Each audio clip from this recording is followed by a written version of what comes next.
болсы Қызылқоға ауданы Сағыз ауылы Кенбай орта мектебінің 2-ші Ә сынып оқушысы Ақберген Ағзару Бекболқызы, сынып жетекшім Қыстаубай Жарқыра Таранқызы. Абай Құнанбайұлы, мен жазбаймын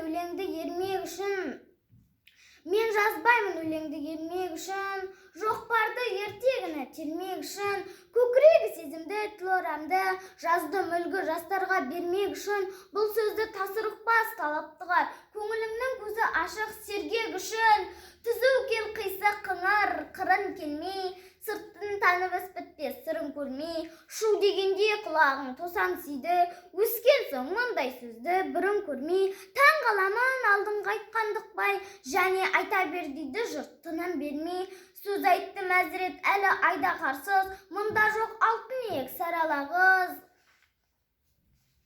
Кәрлікті жаманда бөлім тілеп, болсын деген жерім жоқ, жігіт арсыз, әсіре қызыл емес деп жиренбеңіз. Түбі терең сөз артық бір байқарсыз, батырдан барымташы туардан ғой, қысшыл да қызықшыл да әуре жан ғой, арсыз, малсыз, ақылсыз, шаруасыз, елірмелі маскүнем байқалған ғой, 5-6 мисіз бәңгі келсе мәз боп, қинамай қызыл тілді кел тілді ал қой.